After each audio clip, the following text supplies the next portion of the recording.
Hey everybody, I'm a lazy quilter and this is Quilt Basics Square It Up. Square it up. Square it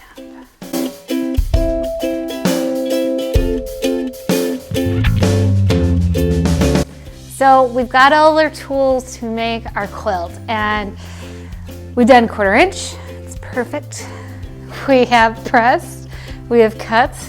Our cuts are also perfect. And we're ready to put together. Now, most quilt patterns take blocks, and I'm going to show you guys today about squaring up because it's talked about a lot, and a lot of my beginner students ask me about it because they've heard about it at some point in time, oh, don't we need to square these up? So before we begin, if you are a beginner and you don't know where to start, what patterns to start with, you can always take a class at a local shop. That is a great way to start. But if you're really on your own, then you can do a turning 20 pattern. A turning 20 is really, really easy, and it's really hard to screw up, and it's beginner friendly. So check out turning 20. Another thing that you can do if you just want to put something together, you want to test out the waters, is you can go to your local quilt shop and get a pre-cut. Pre-cuts are packages of fabric that are already cut for you. This is called a charm pack. It's put out, they're called a charm pack. I didn't know if Moda had it. If only Moda Fabric was. But this is a charm pack. It's a 5x5 block. They also make layer cakes, which are 10x10. So you can get those as well. But you can just take these and sew these all together to make your quilt top. One of these is going to take about 4 or 5, so depending on what you find. And what's great is you get a very scrappy look because it has one block of each of the fabrics. So that's a great option. And definitely check out the Amy Butler stuff and Anne-Marie Horner. I love their stuff, so check that out. Okay, so squaring up.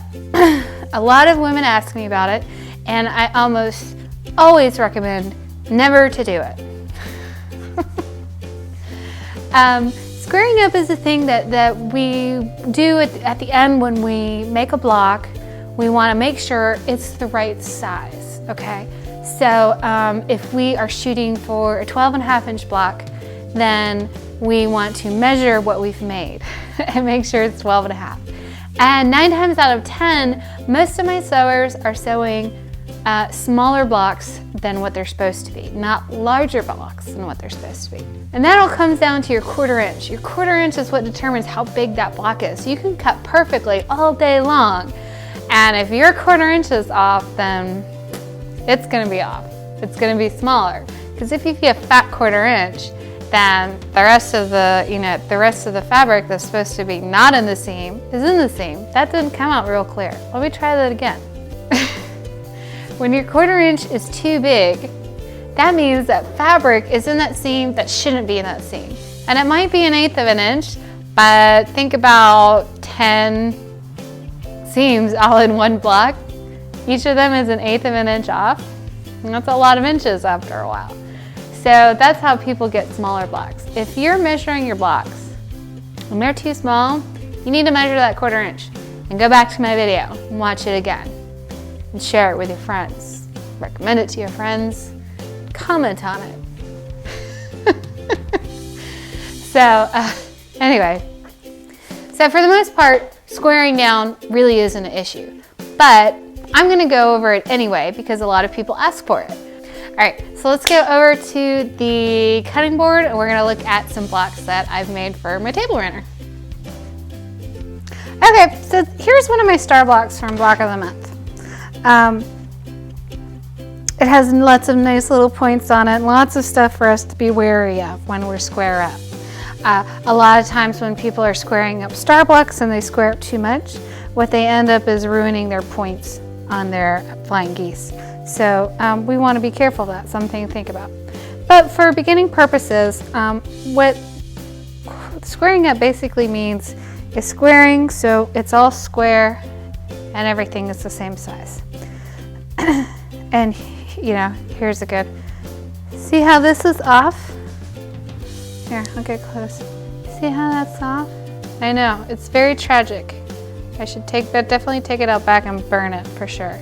But since I don't have any more fabric, we're gonna keep going with this.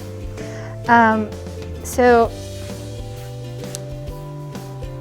if I was just being crazy, I would square this up with the rest of it. I'd just like, oh, I'll just come over here and lop it right off. That's a bad idea. That's what gets us into problems. So the first thing you want to do when you have a finished block is press it, starch it and press it, make sure it's nice and flat, and then we're just going to measure it. And depending on how precise you are, is how precise this block comes out.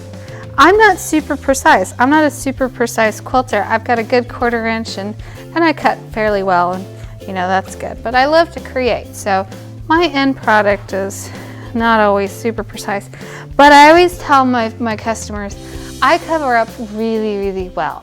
And my theory is most really good quilters cover up really well. We know how to make our little mistakes look like not mistakes.